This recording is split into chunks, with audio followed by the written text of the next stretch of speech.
let's talk about something absolutely terrifying. If you're new here, hi. I usually talk about pretty scary stuff, and I actually have an email where anyone finds this page because I made their ghost stories. And this one is titled, I Think I Have an Attachment. Let's get into it.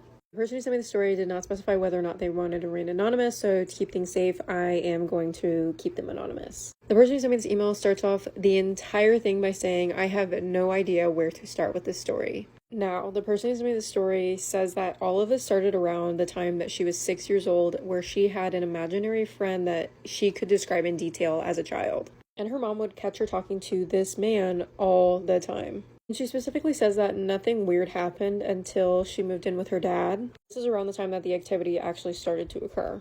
She said that there were things that they would rent that would go missing around the house, random noises, and they thought that it was just the house settling and there's 3 kids living in the house, so there's bound to be noise. Every single one of them brushed it off until the person who sent me this story's youngest sister was born. Her and her family decided to go take family photos, and before they left, they could not find the baby's shoes. Literally flipped the house upside down, and if you've heard many of these stories and you know exactly where this is going, did not find the shoe. They proceeded to go to family photos, come home, and the shoe that they had been looking for the entire time, flipped the house upside down for, was sitting on the kitchen table, right where they left it initially before it went missing. And this is just like a compilation of a bunch of events happening, so bear with me. The person who sent me this email used to sleep in a bunk bed at her dad's. This is important to note. Her dad worked night shift, and when he would come home after these long shifts, he would say goodnight to them by putting his hand on their face. Well, one night, she's sleeping on the top bunk. She hears footsteps coming towards her room, and suddenly, a hand on her face, like her dad would do when he got home. Opened her eyes, no one was there. She said that her room felt extremely heavy, and she actually got up and did not sleep in her room for a while after that. In another situation, the person who sent me this email was sitting in her room reading a book with her dog, who was like 100+ pound Rottweiler. Door to the bedroom was open, and all of a sudden this dog begins to freak the hell out. Barking, snarling, gristle up, ready to attack. All of a sudden she hears footsteps coming up the stairs towards her room. Hears the footsteps go in front of her door, mind you, door is open. She doesn't see anybody. Tries to calm the dog down. Starts to hear her sister talking down the hall. So she leaves her room, tries to go to her sister's room. Nobody is there. So all this activity is happening in this house, and nobody believes her that this is actually going on until her stepmom vouches to move out of this home. And on the last night that they were there, the entire family is sitting in the living room when all of a sudden there is this enormous eruption of sound in the home. I'm talking like something fell off the shelf, a bookshelf fell over, something shook the whole damn house. Immediately they all get up, they're looking around. Nothing has moved, nothing has shifted, nothing was toppled over, nothing explained the sound that they heard. To end this email, the person who sent me this says that she has lived in 5 different houses, and every single one of them she has experienced paranormal activity, which makes her believe that she is haunted or has an attachment. She says her mom can advocate, her ex can advocate, her stepmom can advocate, every single one of these people in her life can advocate for the activity happening. And from a personal perspective, if you've been here a very long time, then you know exactly what I'm going to say. I cannot imagine the absolute horrors that you have to go through to be used to paranormal activity. I have weird stuff happen to me sometimes, and it keeps me up at night. But anyways, that's going to do it for me. Stay tuned for more ghost stories. Spooky Scary Story Time came from Carrie, and she says, my mother-in-law cursed me. Her husband doesn't even know she's sending this in, but she was like, I just have to tell someone because I have no one in my life that I can talk to about this.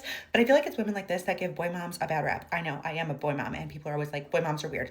But Carrie said, she's European, and 15 years ago, she moves to a new European country, and she's like immersed in the culture immediately. She learns the local language, and she's advancing in her career. Things are going well. She's getting promotions. She's getting raises, and everything in her life is just perfect. And as all of this is happening, she meets this local guy, and they hit it off. She falls in love, and they start dating. They're exclusive. Everything in the relationship is perfect. He meets all of her friends, her family, but after a year of dating, he still won't introduce her to his family. And she's like, why won't you introduce me to your family? And he's just like, they're weird. And she's like, well, I feel like if we're going to move forward in this relationship, I would really like to meet your family, you know, just to know that you're serious about me. So he's reluctant, but finally he's like, if that's what's going to make you feel better, fine, you can meet my family. And they come over. She says at first they were normal. Like his dad and his brother were engineers. His mom was a doctor. And his dad and his brother are nice enough, but it becomes very clear at this first meeting that his mom does not like Carrie. And she starts saying things like, oh, you should be with someone from your own country. And she said she wanted to be clear that people in this country are sort of just wary of foreigners. So she was kind of going above and beyond to prove that she was worthy of this woman's son. Like she was like, I can cook, I work. Things that she thought this woman valued, but the meeting does not really go well. The mom is just kind of giving her the stink eye the entire time. But they go home and she's like, I'm not going to punish my boyfriend because his mom doesn't like me. She's just thinking that eventually his mom will come around. But a few weeks after that, the mom actually invites them over for dinner and she gets over there. She's actually excited because she's like, this is my chance to like prove to her that I'm good for her son. But she gets there, they walk in and there's this strange woman sitting at the table and her boyfriend is acting really weird and he pulls her aside. He's like, that's my ex-girlfriend. I don't talk to her. I don't know why she's here. And it turned out that the mother had invited his ex-girlfriend, I guess with the hopes that they would get back together or something. It was very strange. But again, Carrie's like not going to punish her boyfriend because he didn't know anything about it. He's just explaining, my mom's old fashioned, she'll come around. So Carrie is patient. She's waiting it out, still hoping that the mother will eventually like her. Unfortunately, it only got worse for Carrie. Anytime they were around his mom, she would openly insult her in front of her son, in front of Carrie. She would talk directly to her son and be like, I wish you would just be with someone from the region. And her boyfriend would kind of be like, Mom, this is inappropriate, like kind of standing up for Carrie, but it just never really got better. But then out of the blue, the mom starts giving Carrie gifts. It's jewelry, it's flowers, it's food. And Carrie's like, oh my gosh, maybe I finally did something to make her accept that I'm good for her son. But she starts feeling worse mentally, physically. She's sleeping all the time. Her hair starts falling out and she's gaining a ton of weight, even though she said she regularly goes to the gym. So she goes to the doctor, gets a bunch of tests done, and nobody knows what's going on with her. The test explained nothing. On paper, she was perfectly healthy, but she felt worse than she had ever felt. And around the same time, her career hits a dead end.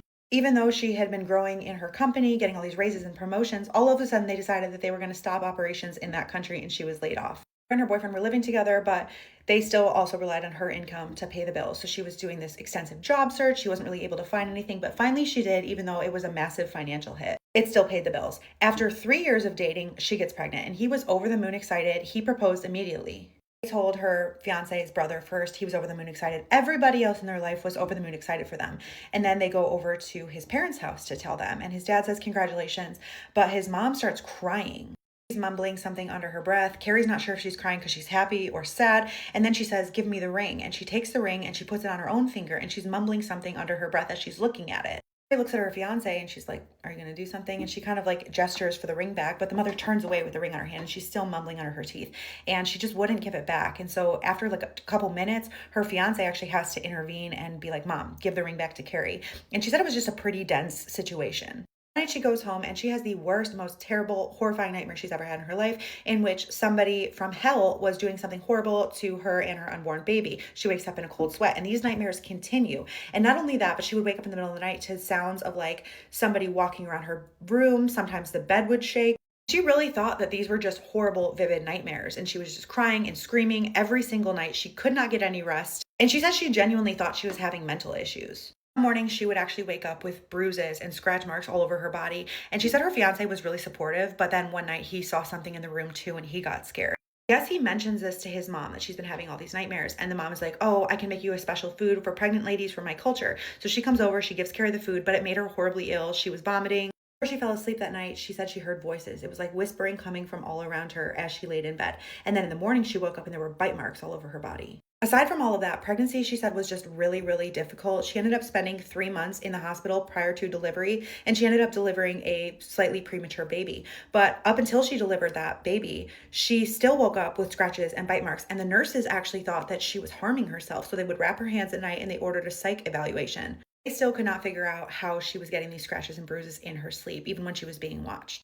She gets out of the hospital. She has severe postpartum depression. She said she just felt numb for like the first year of her son's life. She still loved him. He was her little peanut, but she said it was just the worst, darkest time in her life. And then one day she decides, you know what, I'm going to break this. I'm going to get out for a walk. She's taking the baby for a walk and she almost gets hit by an ambulance, and people around her started freaking out. They were screaming at the ambulance. The ambulance driver, who did not have his lights on, stopped, pulled over the ambulance, got out and was crying. And he was like, oh my gosh, I switched on the lights. I don't know what happened.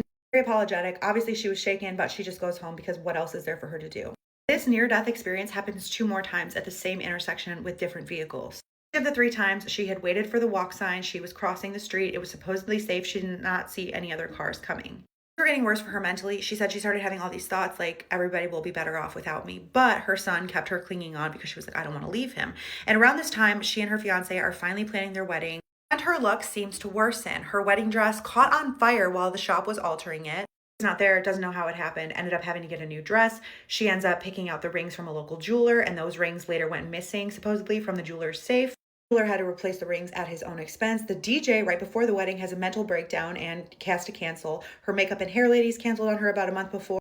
Separate companies, a bunch of the guests back out at the last minute saying that they're experiencing their own personal issues or reasons that they can't make it. In the 3 months leading up to the wedding, they experienced 3 different hit and runs. Each time it was just her and her son in the car. Luckily, none of those hit and runs ended up in anybody being hurt. When they go to get their marriage license, the marriage is denied because the lady says that she doesn't have her proper paperwork from her country. All of the problems were just piling up where it almost felt too much, and she was actually considering calling off the wedding. And one night, right before the wedding's supposed to take place, because they were still considering having the wedding, even though they couldn't actually get their license, her fiance's away on a business trip, and she wakes up in the middle of the night to a man standing over her as she's sleeping. And it shook her so much, she got up, she walked to the window to see if anyone had left her house, but she was like, this was 100% real. It wasn't like a shadow figure. This was a man. Calls local authorities, they come check it out, can't find any evidence that someone was actually in her house. And around this time, she's talking to one of her friends who's local, and her friend's like, I think you need to go see this local lady who deals with unseen forces. I think you're dealing with something old, something ancient, and I think that this lady can probably help you. And so she goes to see this local woman, and this woman spends about 5 minutes meditating after she gets there. And she's just silent. She's staring at Carrie. And finally, she looks up at her and she says, what did you do to make this lady so angry? Carrie's like, who? Because up until this point, she had not suspected that her mother-in-law did anything. And then this woman, this healer, explains her mother-in-law, describes her to a T. Says, she looks like this. She's about this age. She's given you a bunch of gifts and flowers and food. And for some reason, I see her holding your ring.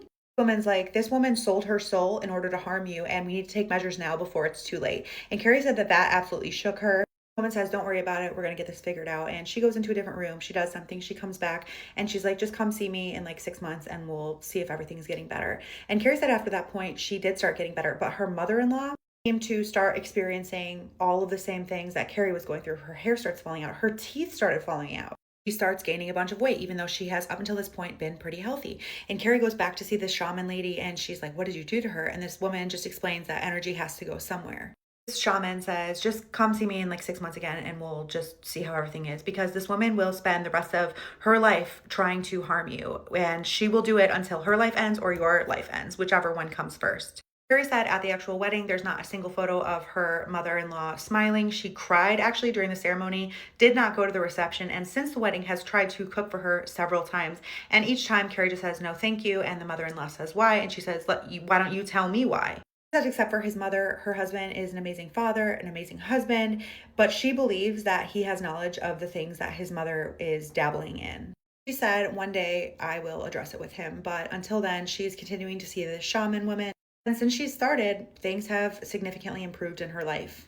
What's crazy is she said that even writing this email, she said her computer died twice, but what she wants people to take from this story is that evil doesn't choose. It's just a karmic response to the energy that others put out. And it's important to protect yourself and to acknowledge it when it's apparent that someone has ill intention toward you. And she says, don't be stupid like I was. Sometimes evil just finds you, but don't be afraid to respond and react. She said she won't be responding to any comments, but let her know if you have thoughts, because she said she will be reading them. If you have a crazy story that you think nobody would believe, whether it be supernatural or otherwise, send it in. We would love to hear it, and I try to post a new one almost every single day. So for the sake of this story, let's call this girl Alana. Alana is Guyanese, and she grew up in Guyana. She actually grew up near a river called Demerara. I don't know. Don't cancel me. Yes, she's from Guyana, right? So boom, the story starts around the time that her auntie passed away. Her aunt wasn't known as a bad person, but people would cross the street when she walks by, right? Older women would always gossip about her, whisper things. They would always talk among themselves about how her auntie was in Obeah. They never actually said it out loud, but basically that's what they were saying. Boom. Her aunt passes away, the funeral happens, and after the funeral, of course, her mom, they're helping clean up the aunt's house. So they get to her room, they're getting her belongings, pictures, all of that good stuff. And they get to the bed, and of course, it's Guyana, it's the Caribbean, you gotta check under the bed. Thing is, you never know what to expect under somebody's bed. It could be money. It could be the craziest thing. It could be their deepest, darkest secrets. You don't know. As Alana's cleaning, she sees a little red box under the mattress. Now, off rip, she remembers what everybody used to say about her aunt. She never knew for sure. She never really cared. There were signs. When she saw that red box, she was genuinely kind of afraid to touch it. First thought is like, to tell her mom, like, hey, mom, there's a red box. I don't want to touch it. You touch it. You open it. You tell me what it is. As she's about to open her mouth to say it, something tells her, no, check it. Mind you, Alana's not a curious person. Like, she don't really care that much. But her gut is beating her up to do it. So she's like, I bet I'm going to do it. She picks up the box and she opens it. In the box, she sees dirt, what looks like feathers. There was a broken comb. And get this, a picture, a baby picture of Alana. So obviously her heart drops and she's like, I should have never opened this box. Immediately, she turns to her mom like, Ma! Like, what? What happened? And she couldn't even talk. She just pointed at the box. And mom takes one good look at the box. She tells Alana, put the box down. Don't touch anything that's in it. Thank God Alana didn't really go digging through it. She only opened it and saw everything. So she slowly starts to put it down. The picture of herself that she saw, like she knew what she looked like as a child, so she could tell that that's a picture of her, but she'd never seen that picture before. And the way that it was is that it was folded, like it was like a full picture folded in half to fit the box. So she saw herself in the picture, but there's a whole other side of the picture that's like folded on the other side that she can't see. At this point, she's too scared to even want to find out what it is, so she's like, whatever, like take it, I don't want it. She starts freaking out. Mom reassures her, you're okay, like you didn't open anything like super bad, like I know a little bit about this stuff, you're fine, and it was your aunt. I know you're scared because it's your picture, but we all knew like your aunt dabbled in things. This is no way, shape, or form her cursing you. You know your auntie loved you. And it's true. They grew up, like she was very close with her aunt. Auntie wasn't all the way up there all of the time, but for the most part, like she was the funnest auntie. She's looking at her mom like, are you sure? Like, I'm gonna be okay. Mom is like, yes, you're gonna be fine. Just, don't touch that. That was like her personal stuff. She loves you. Of course, she would have a picture of you. So Alana's like, okay, Mom. Okay. But in the back of her head, she really cares to see that other side of the picture. Like it's staying in her head that I saw the picture of myself, but I want to see the full picture. Like I didn't see the full picture. It was folded. Whatever. She decides to let it go. That same night, she goes to sleep. Wakes up, of course, in the middle of the night. And she has this sudden urge to go to the river by their house. Mind you, she's not allowed to do that. Adults ain't even allowed to do that. If you're Caribbean, you don't go by the river by yourself, especially not in the middle of the night. But it was like a urge. Like it was really something she could not help fight. Whether she wanted to stay or not, she was gonna go. So she's like, at this point, feeling like a puppet. She's walking towards the river. She gets to the river and guess who she sees? Her auntie is standing right by the river. Just standing there, waiting for her. Literally looking like she was waiting for her to come. So she walks up to the river. She sees her auntie standing there waiting for her. And she's like, Auntie?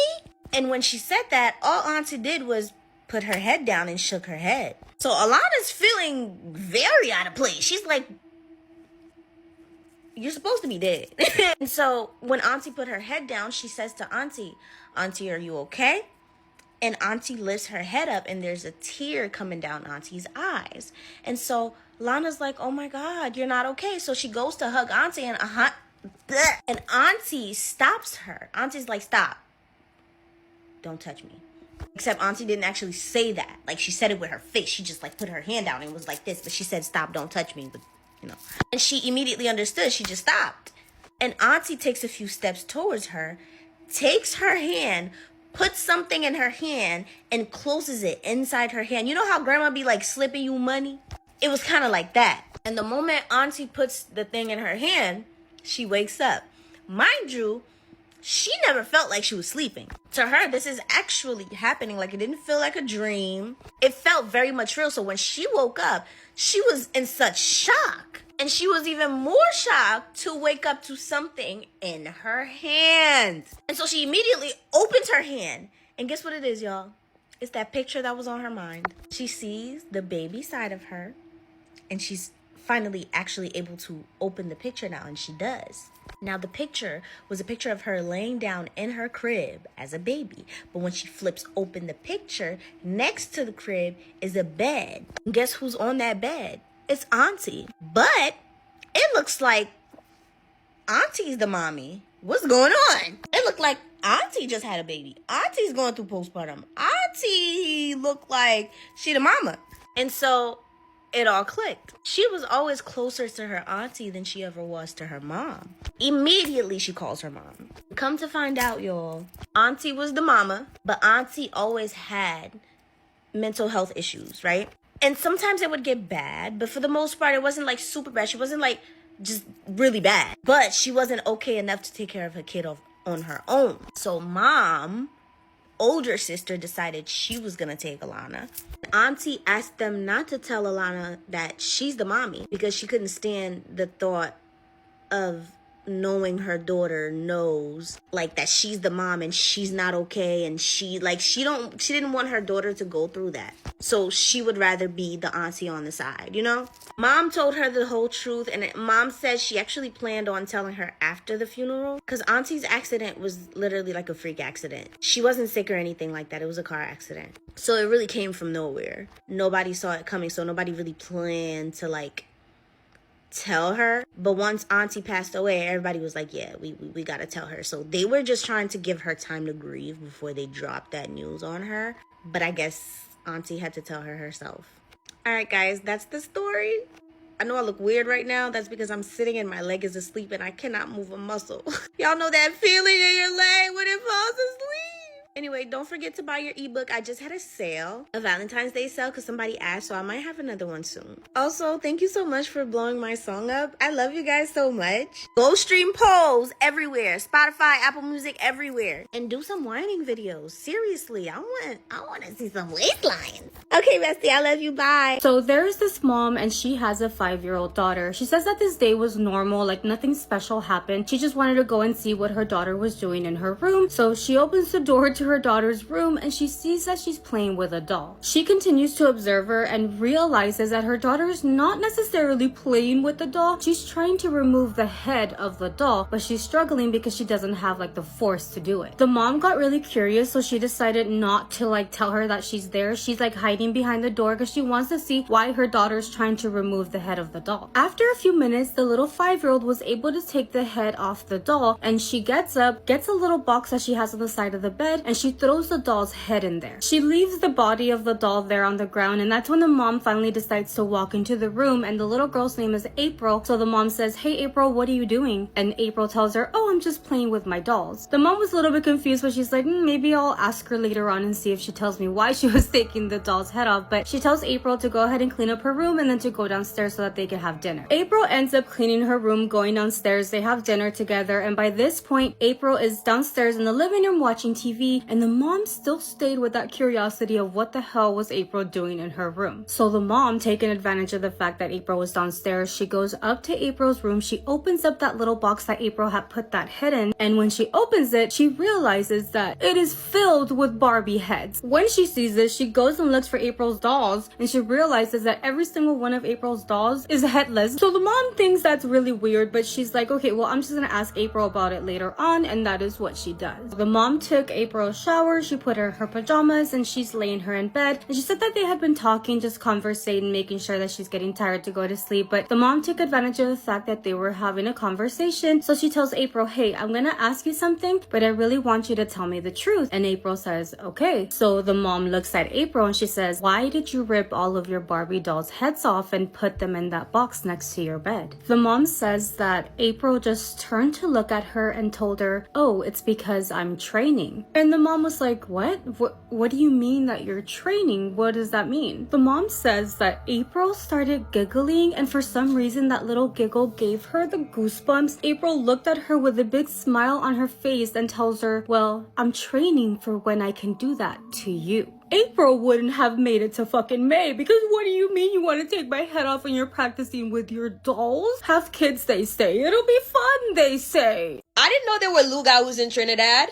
In honor of Trinidad Carnival, I am back with another spooky story, and this one is a submitted story from Trinidad and Tobago. I'm gonna call the person who submitted this story Mary. So Mary says where she's from, people don't openly talk about Obia, especially when it hides in the church. She grew up in Trinidad, small village. Everybody knew everybody. Sunday mornings meant white dresses, starched shirt, and sweating through 2-hour sermons. There was this lady at the church. We're gonna call her Sister Marva. Nobody would ever suspect Sister Marva. She was the loudest worshiper, always the first one at the church, always the last to leave, always praying over people, always rebuking spirits. And Sister Marva worked in children's ministry. And that's why no one ever questioned anything. When Mary was about 9, children in their church started getting sick. And it started small, like fevers, night terrors, sleepwalking. There was one little boy that just stopped speaking altogether. He would just stare at corners of the room as if he was watching something move. And Sister Marva would always say that it was a spiritual attack and insisted on praying over him. Parents trusted her. Sister Marva would take the children into a back prayer room alone. And that room did smell a little strange. It wasn't the smell of anointing oil either. It was something bitter, like a burnt smell. Anyway, Mary's grandmother was the first person to say that something wasn't right with Sister Marva.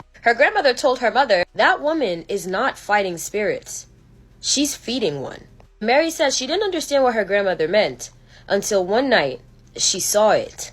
Everybody who went to that church basically all lived in the same neighborhood. One night around 2 a.m., sound outside of Mary's window woke her up. It was this dragging sound, like something was dragging along the wall. Now she gets up to go and look what that noise is. Where she was at, again, not far from the church. There's a giant bird on the church roof across the road. The wings were really large, the body was really thin, and the wings weren't even flapping. It seemed like this bird creature on top of the church was crawling. It was crawling upside down like a horror movie. Mary says somehow it's like the creature can sense her staring at her, because suddenly the creature turned its head and was staring at Mary. Mary said, y'all, I saw her face and I kid you not, it was Sister Marva. It was the same face, except it just looked stretched. But that's Sister Marva. But the creature opened its mouth and something black poured out. Suddenly, the creature just leaped up and then disappeared into the dark.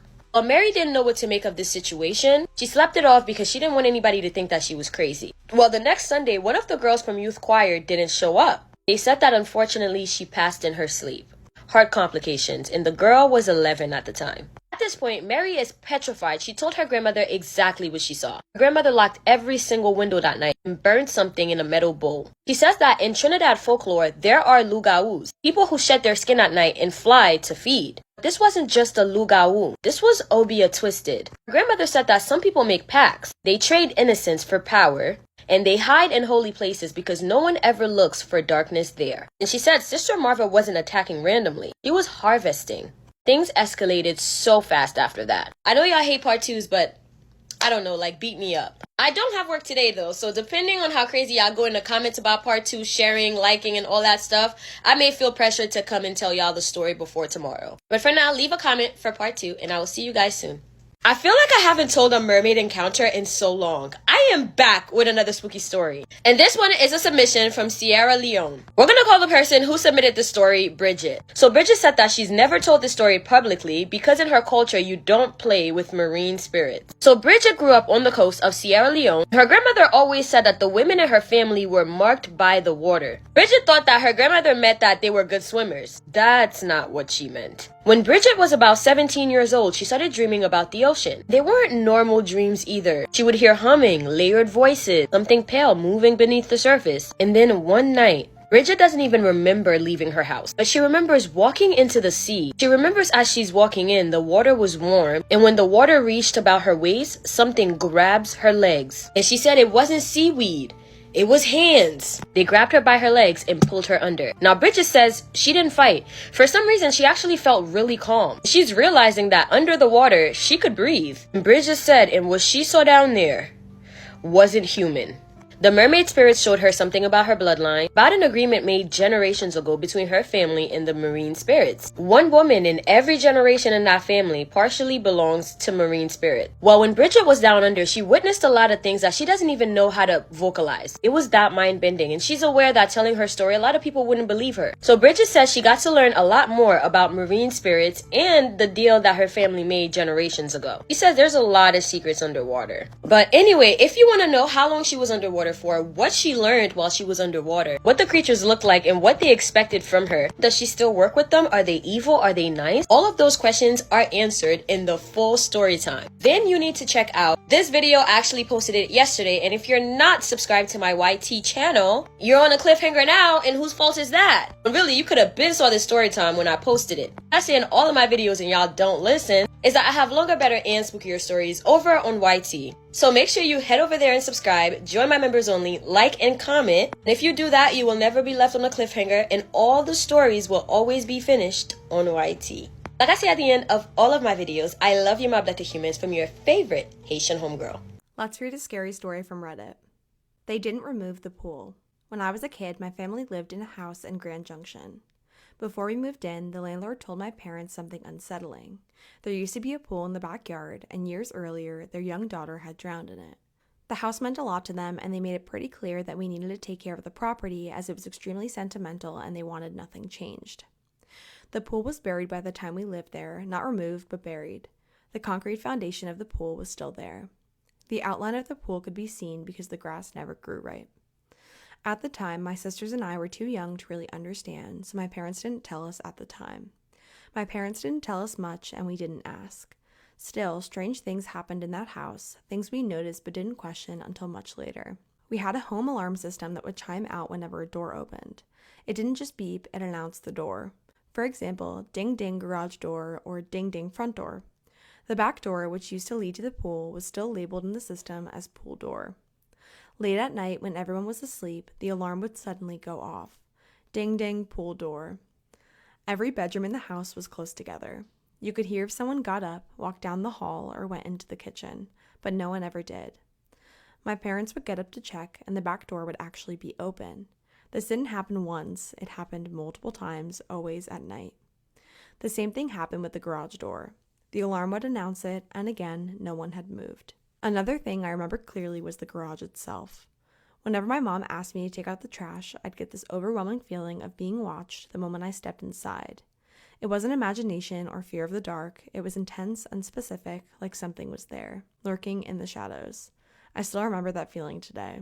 One night, my mom was awake in the living room while the rest of us were asleep. She saw a shadow move down the hallway towards the bedrooms. She assumed one of us kids was sneaking around, so she got up to confront us. She walked past my room first and saw the shadow go into it. My door was open.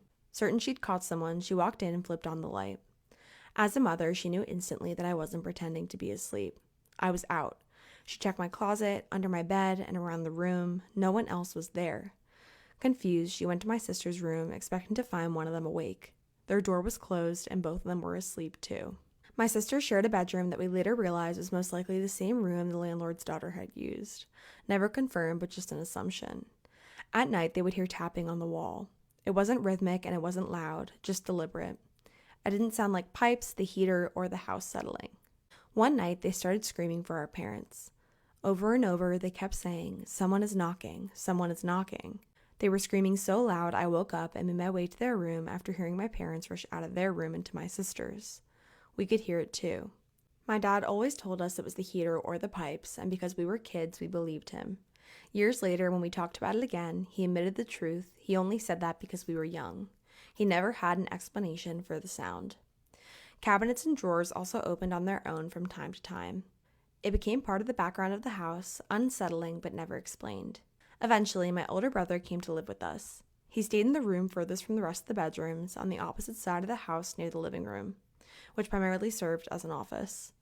That room had large windows that looked directly out into the backyard toward where the pool used to be.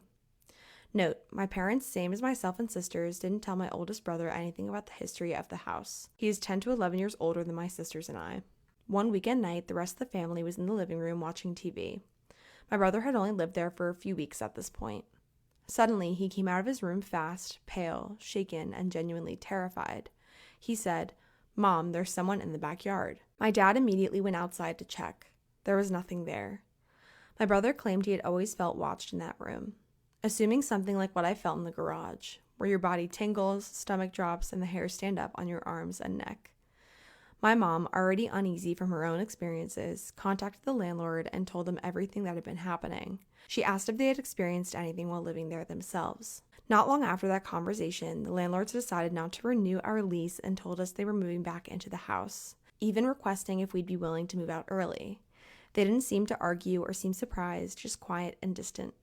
My parents always assumed the loss of their daughter had changed them deeply. We moved out not long after. Years later, when we were older, we were debating whether or not we believed in ghosts or paranormal activity. Then my parents finally told us what they had seen and heard while living in that house. What made it worse was that our stories matched, feelings, moments, details, without us ever knowing the full history at the time. Even now, telling it gives me chills. Writing it brings back that same familiar feeling, the one I had in the garage, the one that made the house feel like it was never truly empty. And the original poster left a comment saying the landlord never discussed many details about the experiences that they've had in the house, but they do believe that the landlord moving back in was hopefully to bring their daughter to peace or push her to move on. And it's interesting to think that maybe these spirits are able to decide when to pass completely through into the afterlife.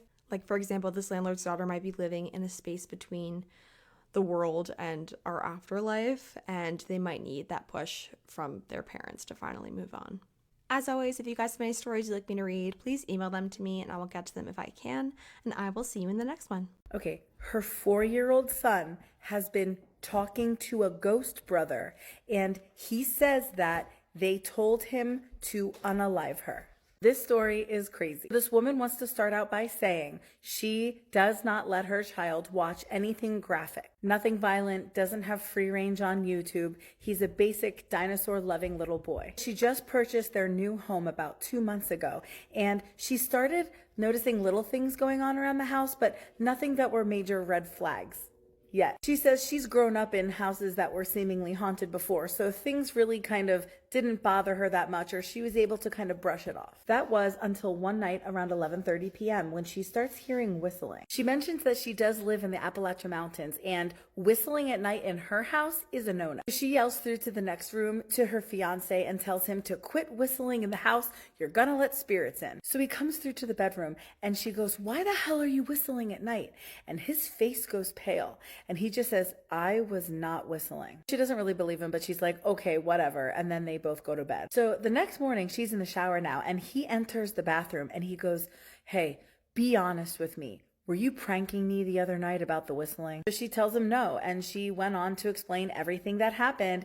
And he's kind of always been a skeptic about things, but he just got real weird and quiet and accepted it and didn't push further than that and walked away. And then things are normal for a couple weeks until one night she's on the phone with her cousin and she hears a crashing sound coming from outside the bedroom. And her fiance works nights, so she goes into mama bear protective mode and she goes out to check out the house because this was so loud, it definitely sounded like someone was breaking in. So she comes out of her bedroom and she goes downstairs to check out the area, and she notices that one of her large 3-wick candles is now across the room from where it had originally been. She also notices in the area where it was sitting that a picture that was hung on the wall has now fallen off of the wall and it's laying there on its side. She's thinking maybe the house is just settling, and she goes in and she picks the candle up and puts it back to where it was, and she's kind of trying to recreate how it might have fallen off, and she's stomping on the floor and doing everything to try to figure out logical explanations for these things. So when she can't recreate it with a little bit of vibration,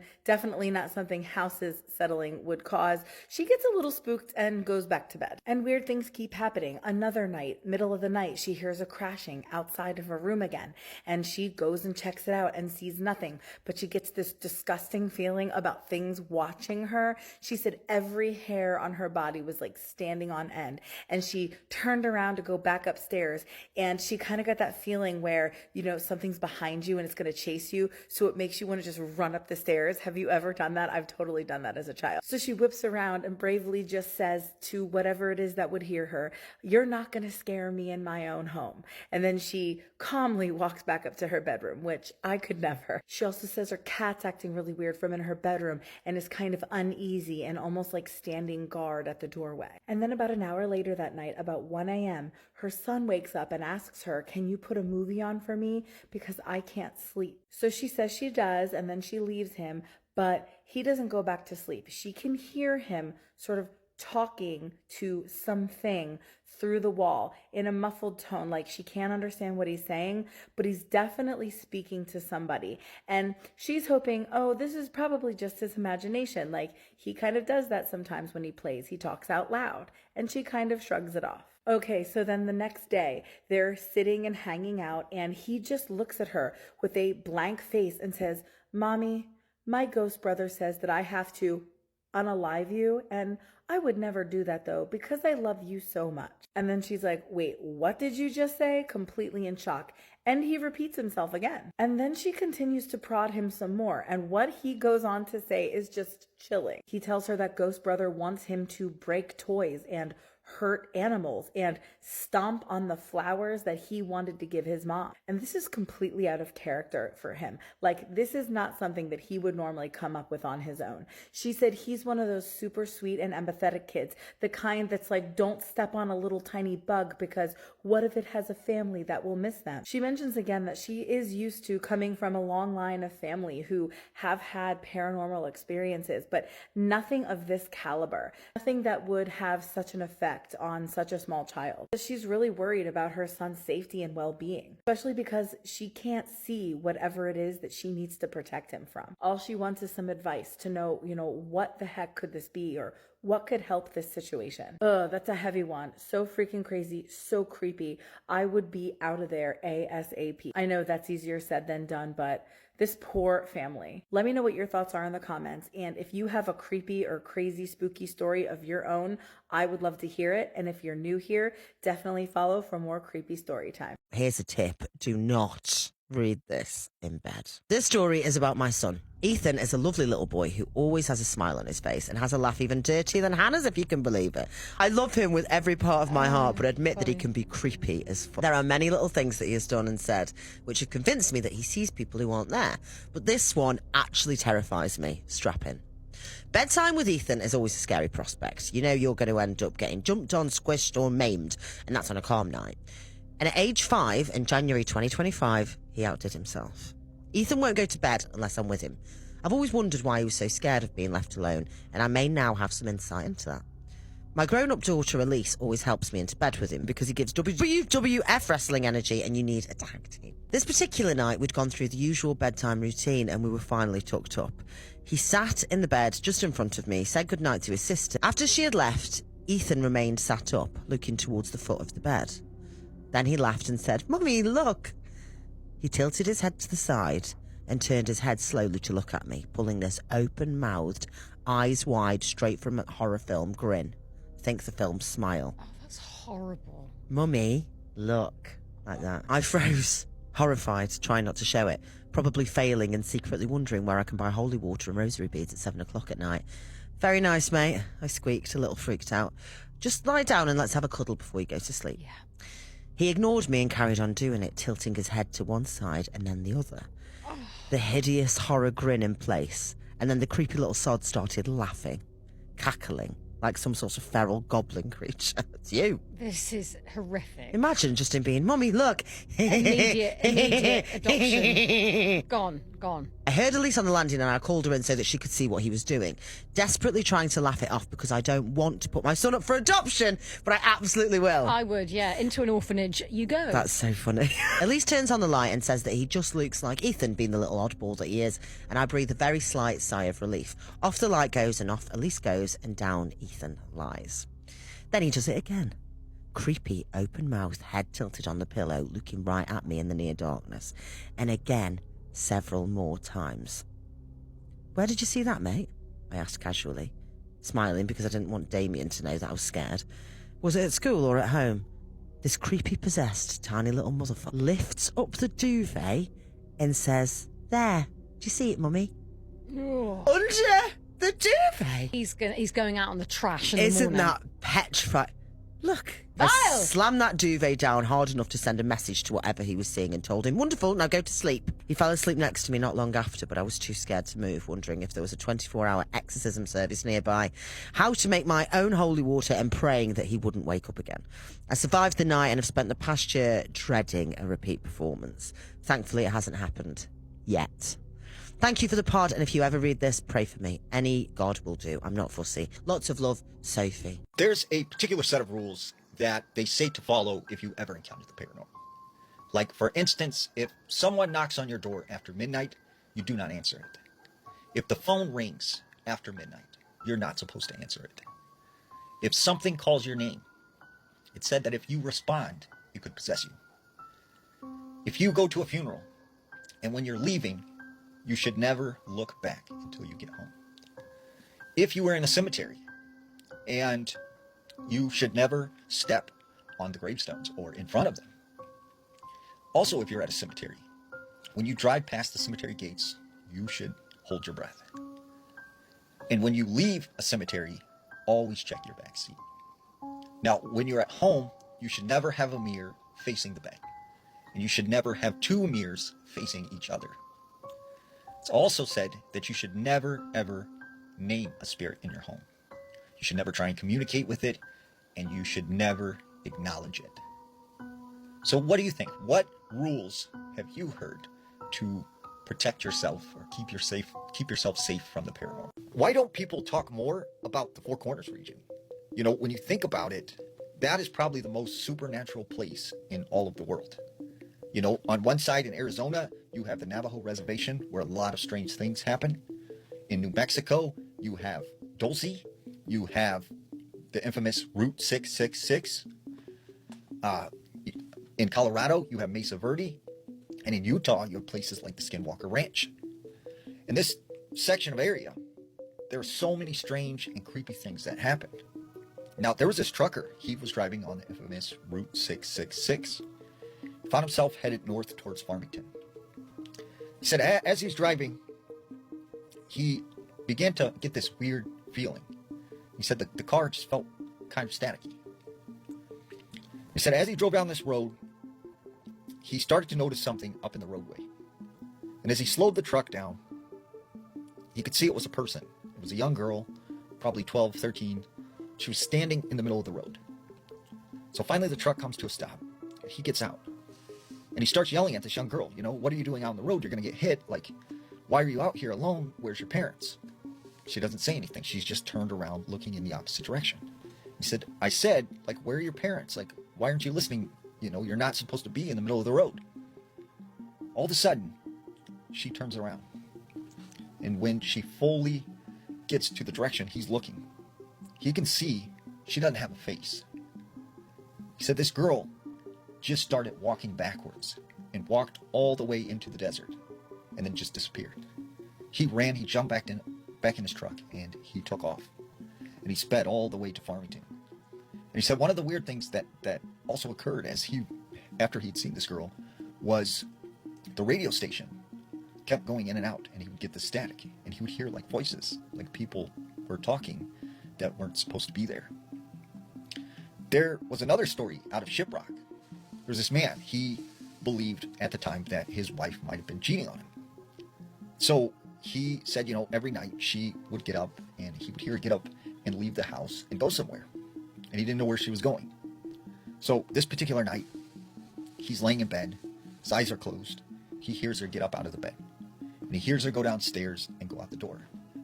Well, at the time, he just wanted to wait to make sure she fully left. So he kept his eyes closed and pretended like he was asleep. And finally, once he heard the door shut, he opens his eyes. And when he looks, his wife is sleeping right next to him. But then all of a sudden, he hears the door open again. He hears footsteps coming up the stairs. And he says he sees this creature come through the doorway and crawl into his wife's body. And he didn't say anything, he didn't scream. But the next day, he started to feel very sick.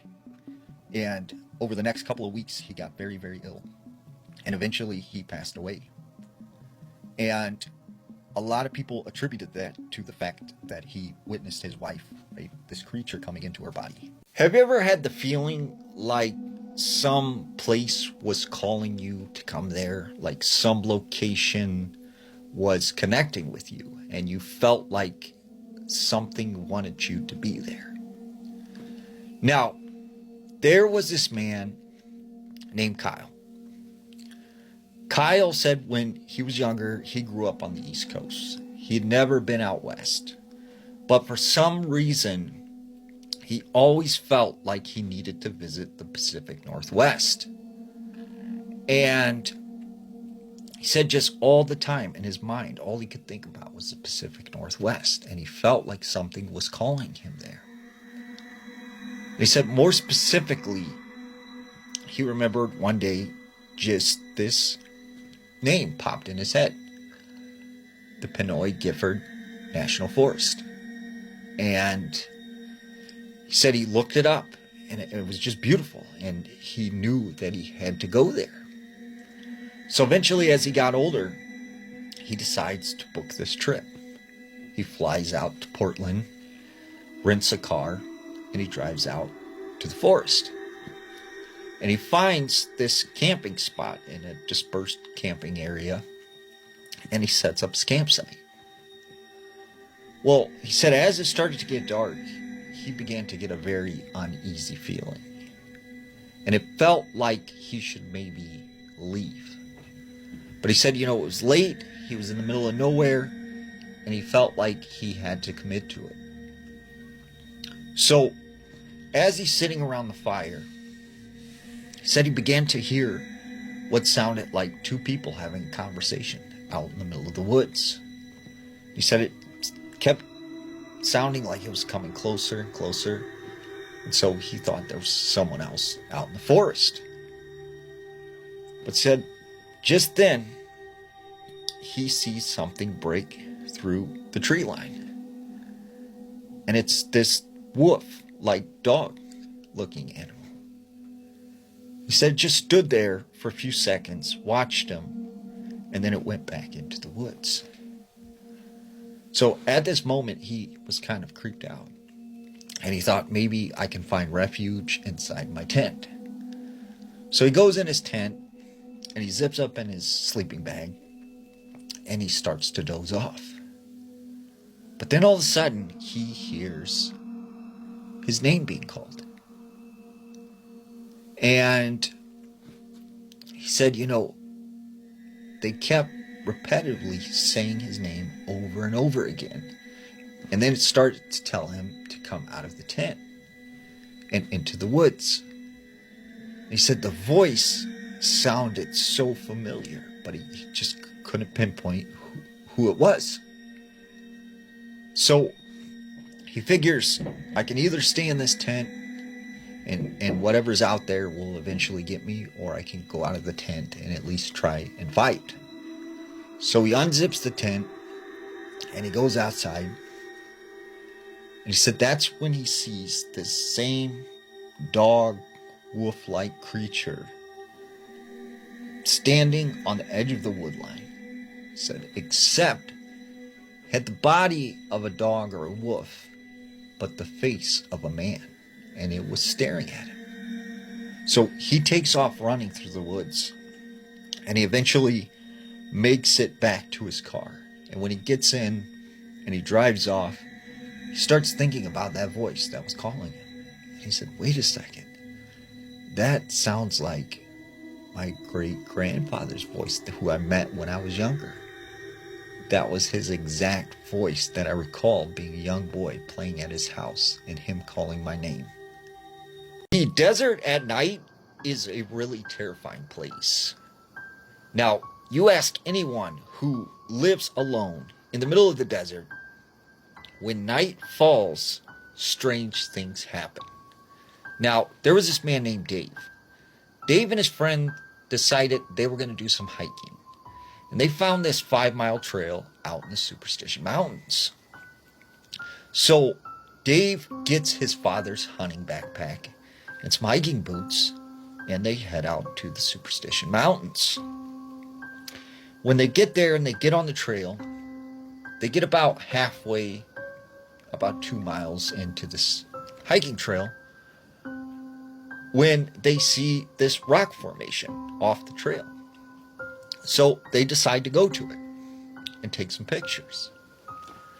When they make their way to this rock formation, they start to realize that they couldn't find the trail again and that they were lost. And they start to panic because the sun was starting to go down. So Dave, having lived in the desert for some time, realized that it would be dangerous for them to walk in that terrain late at night. And so he decided they should just stay put. Well, they put their backpacks down and they sat back to back. And as the sun went down over the mountains, it became pitch black. They could not see anything in front of their face. About an hour after the sun went down, they started to hear these whistles. And it sounded like someone was blowing some sort of horn or whistle. And it was just repetitive over and over again. Soon the desert went quiet. But then they can hear what sounds like some sort of scurrying amongst the brush. And soon they could hear noises all around them. At first they were thinking it was a mountain lion or coyotes, but they knew they weren't alone. As they sit there in the pitch black, and it's just total darkness, they can hear something start to move closer to them. And that's when Dave feels something on his leg. And he realizes something is sniffing him. And then whatever this is, just walks back into the desert. And that's when Dave realizes, wait a second, I have my dad's hunting bag, and inside is this thermal monocular. I can use this to see in the dark, and we can figure out what is around us. So he pulls out the monocular, he turns it on, and when he looks out into the desert, he can see what look like these very skinny men walking on all fours, just crawling around the desert. And that's where he sees this hole in the side of a hill. And he said these things were going in and out of it almost like they were ants. And for hours, they watched these things just walking, crawling through the desert all around them. And then finally, as the sun starts to rise, these things go back into this hole and into the earth. And that's when they got up and they made their way out of there. And eventually they found a trail and they were able to get back home. But he said still to this day, he does not like to go to the Superstition Mountains.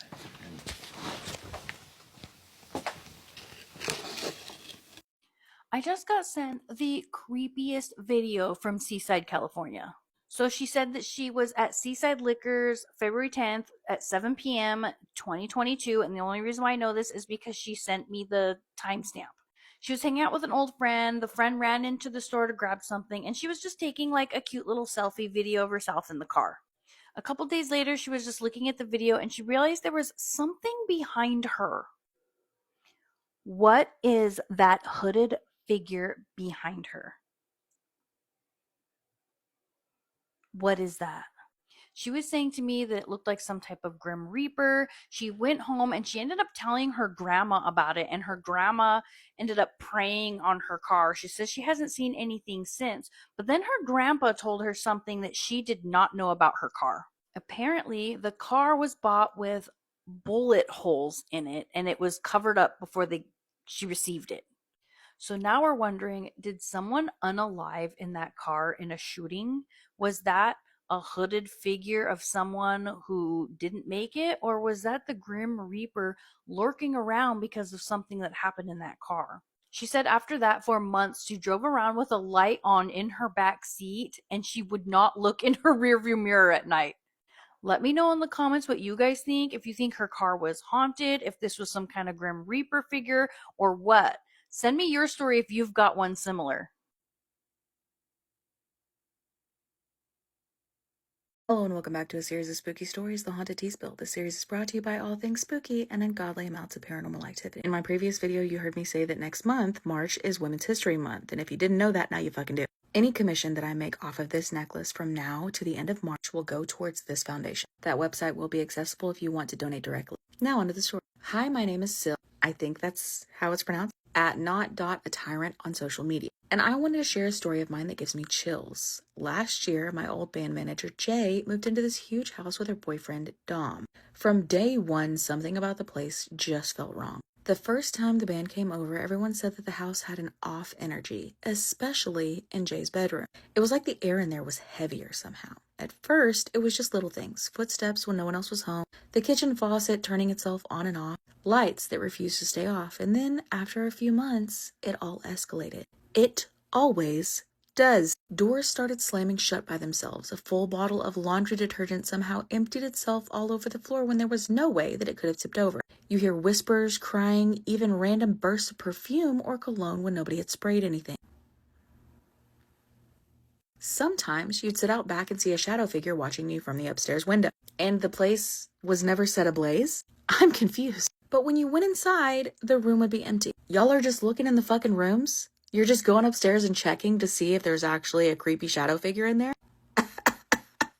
Hell no. One night, maybe 4 months ago at 2 a.m., Jay and I were sitting in her upstairs living room when we heard her voice call her boyfriend's name from downstairs. Dom.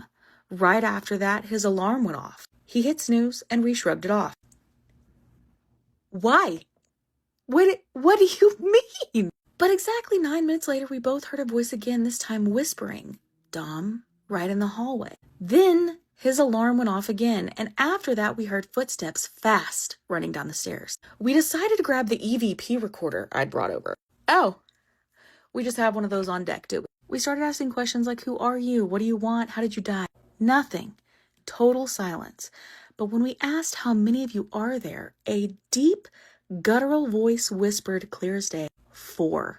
4 is what I would be screaming as I took a golf club to a Molotov cocktail full of fucking holy fire and smacked it right into that bitch and burnt the whole place down.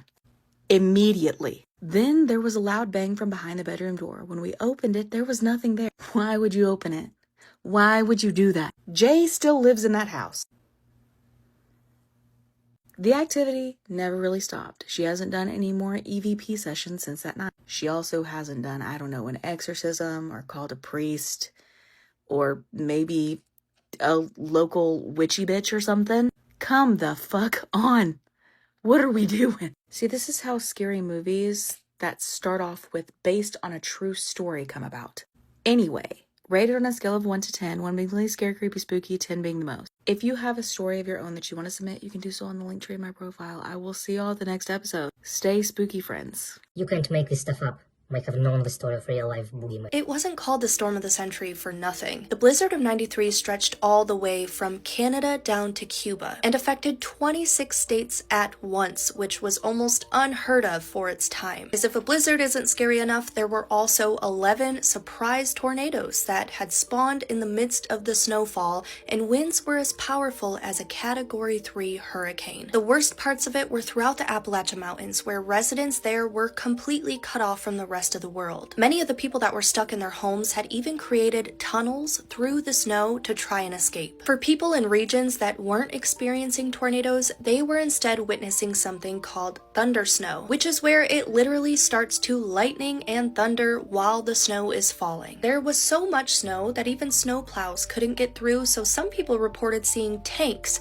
driving down the road so that the National Guard could deliver food to families that were stuck inside of their homes. The National Guard also used helicopters to drop care packages to families in more rural areas like the mountains. In places like West Virginia, people were trapped in their cars on the highway for days, and as you can imagine, some of them didn't make it. In fact, it was recorded that at least 318 people died during this storm. Thankfully though, meteorologists did accurately predict the storm severity days in advance, which likely saved hundreds of more people. Because without that warning, the death toll would have almost certainly been far worse. But just think about all of the power outages. So many people died from carbon monoxide poisoning from trying to keep their homes warm with generators or gas ovens, or their homes caught on fire with no fire department to help them stop it. Also think about the medical needs or the babies being born at home. I mean, some of the houses houses in the worst places impacted were completely covered. They had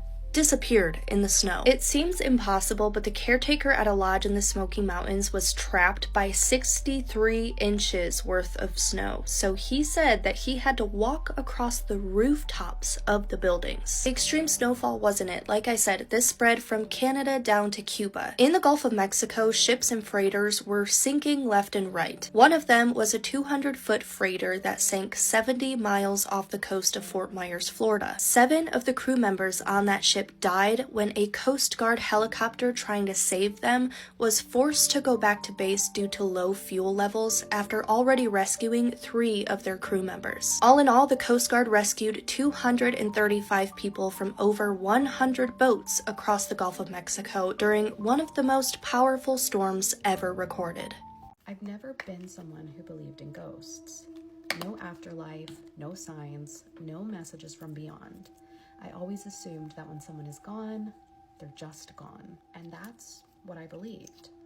Until one night changed everything. It's always a night. It's always one night. At the end of November, I lost my wife. She wasn't just my partner, she was my best friend. 18 years together, almost 19. Our anniversary was supposed to be January 1st. I can already feel the tears. After she passed, life didn't slow down. I work a job where I'm on call at all hours, day or night. Unknown numbers waking me up, that's normal. It happens all the time. So when my phone rang in the middle of the night, I didn't think twice.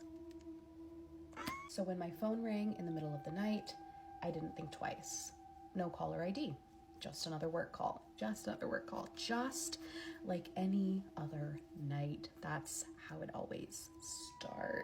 I answered the call half asleep. At first, it was only static. Not silence, just static. That low, crackling sound, like a bad connection. That makes it so much worse. I would probably rather just have it be completely silent than to be hearing that white noise, because absolutely not. I remember being half asleep and just thinking that the call was glitching.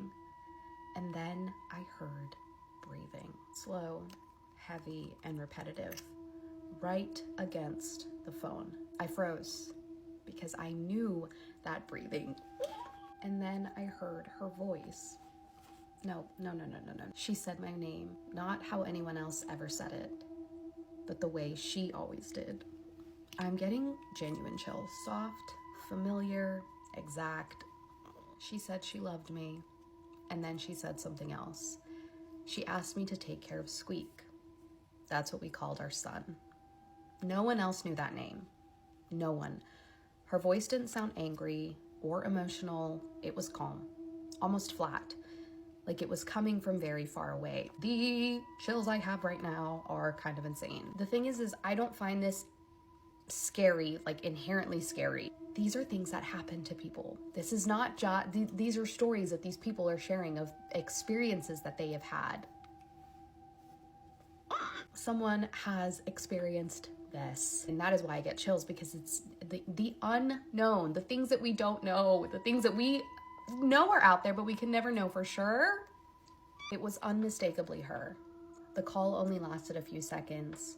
It began with static, and then the breathing, and then the message, and then the breathing again, and then static. The line went dead. I sat there staring at my phone, completely awake now, heart pounding, hands shaking. I checked the call log. Unknown number.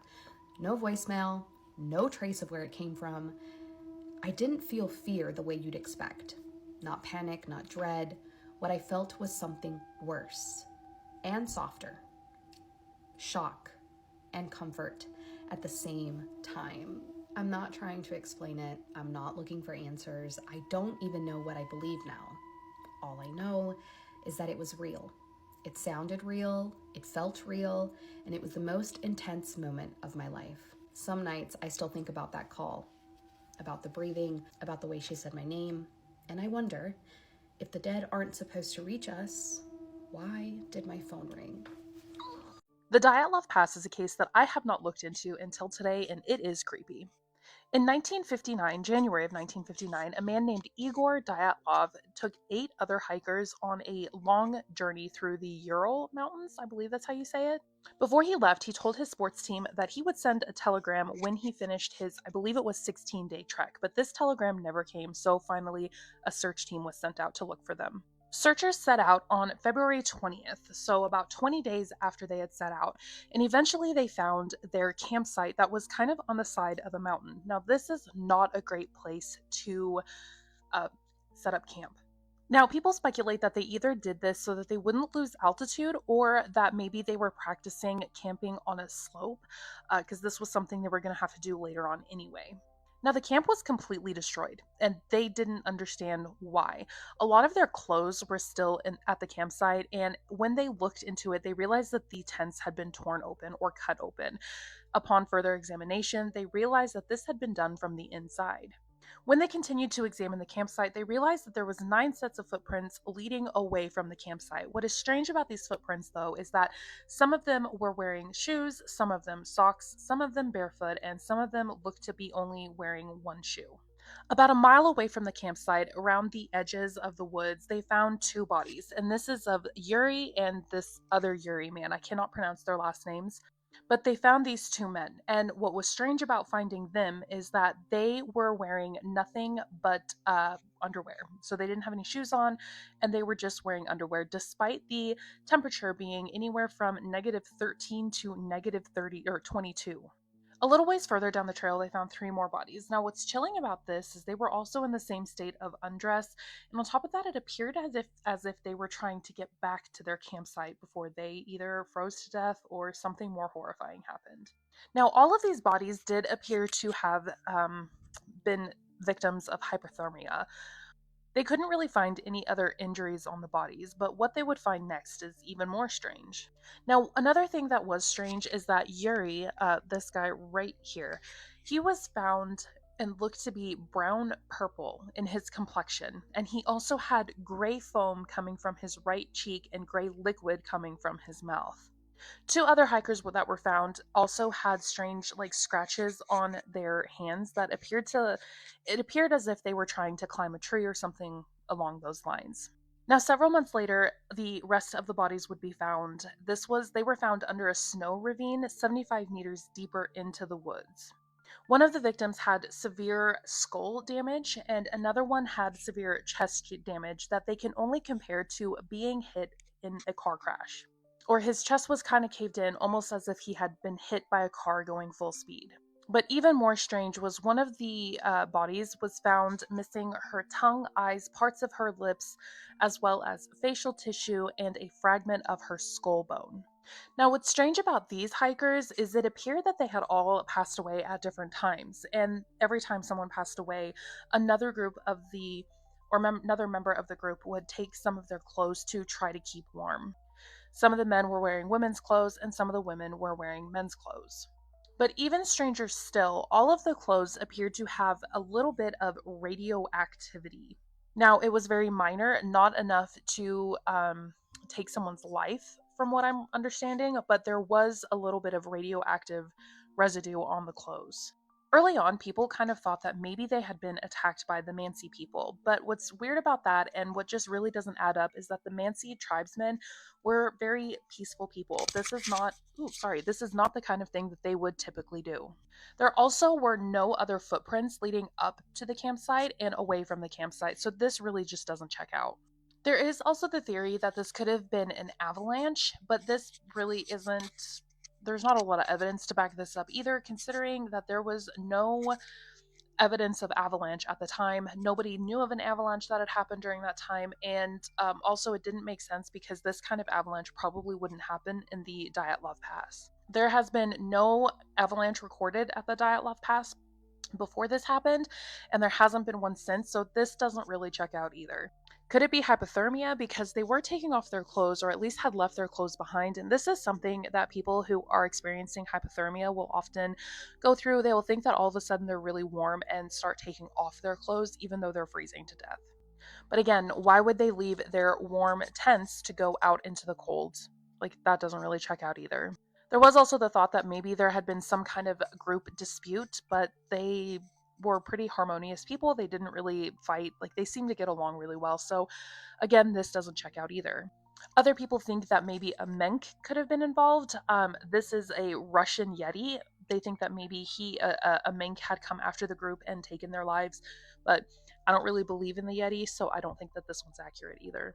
Some people think that the radiation on the clothes kind of points to something, like maybe there was some kind of military activity going on and that maybe this is what took their lives, but the amount of radioactivity on their clothes wasn't enough to actually do any severe damage. Allegedly, there was another group of hikers that were about 50 kilometers away from Dyatlov Pass, and on that night, they had seen orange orbs floating in the sky, and they think that maybe this is just a military exercise gone wrong. That maybe the Dyatlov Pass group saw what was happening, thought they were under attack, and decided to take cover, and this eventually led to their passing because of hypothermia. And while the entire case is strange in itself, the Russian government quickly put a stop to the investigation, saying that they died under unnatural and unknown causes. Recently, there have been people who have claimed to have solved the Dyatlov Pass, but they say that it was like a slab avalanche that took the lives of all of these people. But I don't know. It feels like none of this is really adding up. But what are your thoughts? Do you think it was something more mysterious, or could it be easily explained and we just haven't yet? Let me know your thoughts down in the comments and follow for more true crime. We had a sighting 2 nights ago in Phoenix, Arizona, right near Mesa on the Beeline Highway headed towards Fountain Hills. Now, apparently, this witness was driving down Beeline Highway headed east towards Fountain Hills when they said they spotted a very large object in the road. They slowed down and came to a stop, and they said they noticed what looked kind of like a wolf, a dog, in the middle of the road. They said this thing was kind of crawling very strange along the highway. It then stood up on 2 legs, looked at them, and let off this loud snarl, and then took off running into the desert. Now, there have been, in the past couple years, a few other strange UFO sightings, as well as a potential skinwalker sighting in this area. So, to me, I'm wondering, did they potentially see a skinwalker? So I'm just curious, what do you think? If you live in the Phoenix area, have you seen anything like this? These are lists of spiritual warnings that you should never ignore, part 5, I think. Number 1, if a clock ever stops at a specific time for absolutely no reason, or it starts to just go around in circles like uncontrollably, you should never ignore that. There's a spiritual belief that time is connected to energy. So if there's ever a clock acting strangely around you, it means that it is in the presence of something dark that is either watching you, keeping track of you, or trying to mess with like your reality. You should always pay attention when it happens because it's never random. Number 2, if you come across an animal that shows up where it doesn't belong, like for example, you have a crow flying into your house, or like a snake, you find a snake like in your living room, like these are places where these animals don't belong, that is a warning. Animals can act as messengers in the spiritual world. So if you happen to come across a snake, that's never a good sign. A black crow flying in your house, that usually means like impending doom or even death. Any animal you come across that that shouldn't be in your home is a message. I can do a whole separate video on that. And number 3, you happen to come across a door that just opens up by itself. The door was shut all the way, but somehow the doorknob turned and something pushed it open. Doors are like gateways. When they move by themselves, it means that there's something literally walking through them, especially if it happens to be your front door. It definitely means that there's an entity trying to enter your space or test your boundaries. Always be careful of those front doors because, I literally had an experience happen to me not that long ago here. But essentially, whenever you have your front door or back door open by itself, it's typically the first sign of something extremely dark entering your space. So you should nip it in the butt when it first happens before they get too comfortable. Let me know if you guys want a part 6, I think. This is probably the scariest internet cult. I think I would even say the scariest because quite frankly, I don't know how you could get any worse than this. And it all started in a bedroom in Texas. Moms, if you have children, if you care about internet safety at all, I beg you, please listen to this. This is the story of the 764 cult.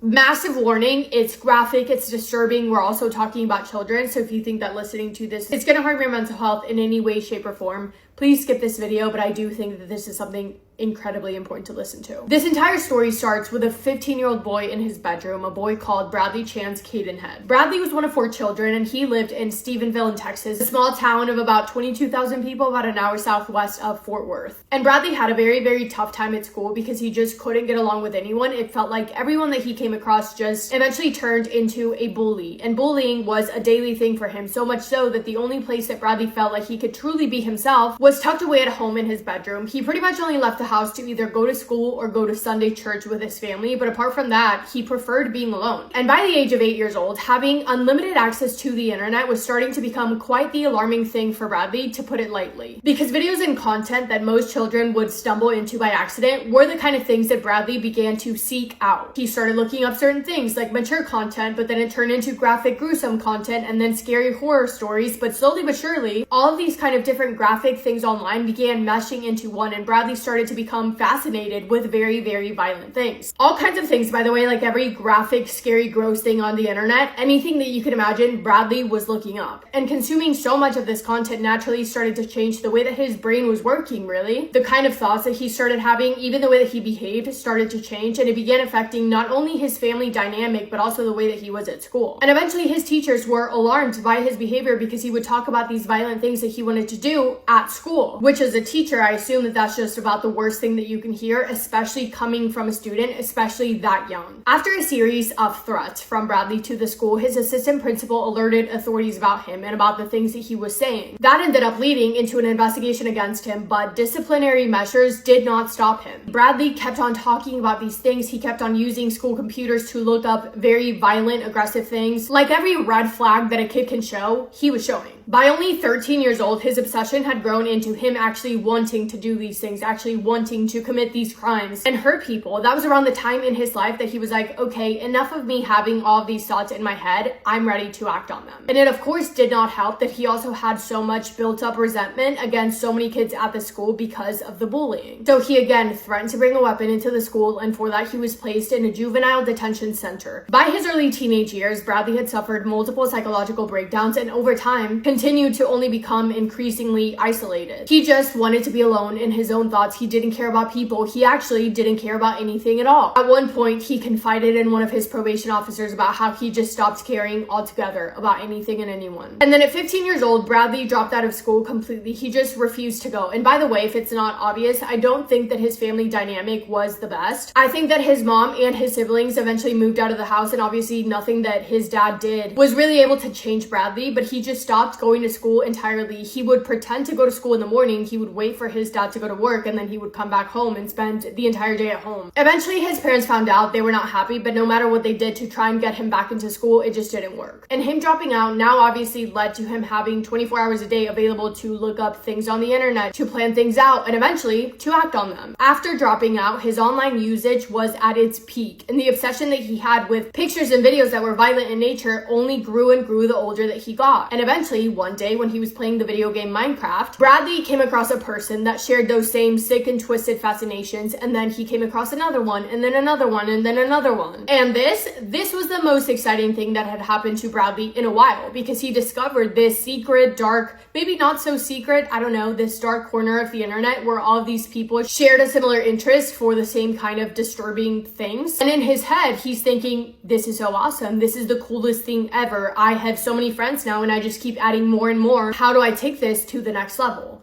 In late 2020, early 2021, when the world was essentially on pause and when teenagers were stuck inside and were flocking to online spaces, Bradley Cadenhead created something new. A name for this community that he had built. He called it 764, named after the first 3 digits of Stephenville zip code 76401 and 76402. And what he created within this group and the hopes and the dreams that he had for 764 would be the stuff of nightmares and some of the worst things that even the FBI has seen in modern day. But of course, Bradley Cadenhead, unfortunately, isn't the first person to have these kind of gruesome, violent thoughts. And to want to make them become a reality, unfortunately, there have been others before him. But with access to the internet, looking those up came extremely easy. So Bradley took inspiration, I guess you could say, from an existing online network called CVLT. CVLT was was an online group that ran from around 2019 to around 2020, founded by a French man who went by Rohan. And within this group, members would target vulnerable children online, usually teenagers struggling with mental health issues and or looking for some sort of connection. They would build up trust, get them to send photos of themselves, and yes, you know what kind of photos I'm talking about, and then they would use those photos as leverage, and then they would be able to say, do this or else we will send these photos to everyone in your life. And the demands that they had were incredibly disturbing, for a lack of a better word. I will give you just one example. A common demand was to hop on online cameras and carve the usernames of the people in charge into your arms and legs. Sometimes the injuries got so bad that you would be able to see the bone. And that's not even close to the worst of it, believe it or not. But the members would then record all of these things and either share the videos within the network or sell them online. Sick, sick, sick. And that's who Bradley was looking to for inspiration as to what he wanted to do with 764. Bradley would take part fully in CVLT. He would participate to learn the techniques, to see what they were saying to the vulnerable kids, to know and learn how to pick his targets, and to know how to maintain control through fear. He looked at that group as like some sort of training, pretty much. And the one goal that Bradley had was to take things further. CVLT had gotten media attention for the brutality of what they made children do, and Bradley wanted his group to be worse, more extreme, more notorious. He saw CVLT's infamy and he wanted to surpass it. According to court documents, 764 was meant to, quote, take it to a whole different level, a lot worse, end quote.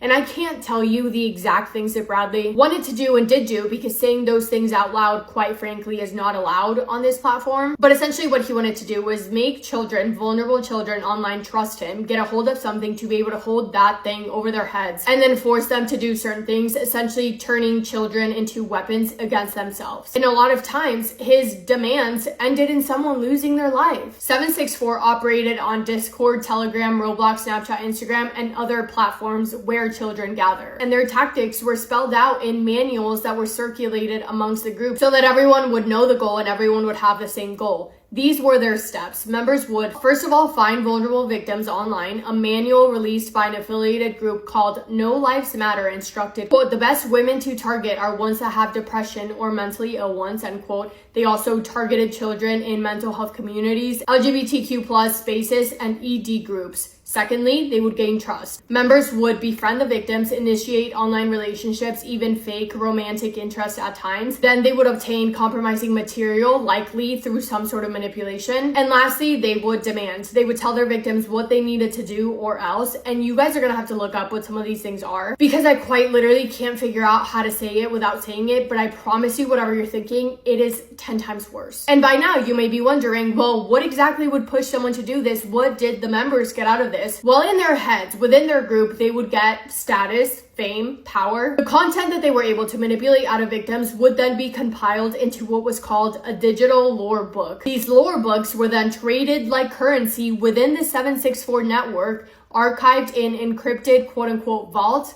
used to recruit new members and used to maintain status within the group.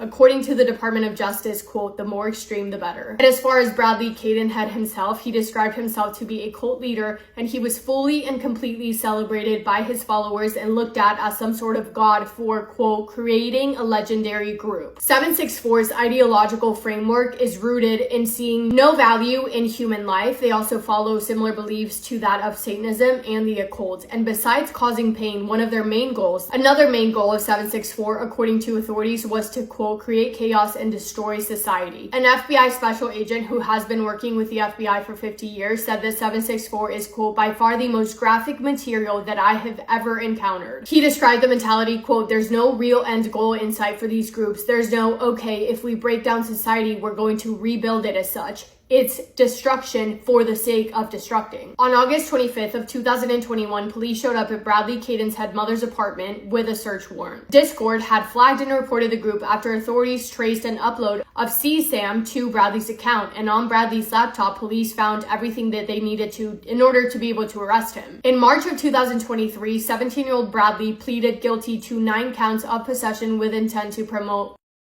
And on May 16th of 2023, he was sentenced to 80 years in prison. During sentencing, the prosecutor reportedly told the judge, quote, very rarely do we get a chance to look evil in the face, end quote. Today, he is 20 years old, I think, and he is serving his sentence in Huntsville, Texas. He was denied parole in May of 2025, and I really doubt that he will ever get out of there, thankfully. But get this, his arrest in 2021 did not stop 764. All it did was scatter it. The group essentially divided into several smaller groups operating under different names so they all wouldn't get in trouble. And they likely, probably, are still operating online, which is terrifying. Law enforcement estimated in 2024 that this group includes hundreds of people online still doing the same thing but under different names. A police detective explained, quote, "Think of this less as a group and think of it more as an ideology. It does not matter what they're called. There are a lot of actors out there encouraging this type of behavior, so it's everywhere. It's in every community," end quote.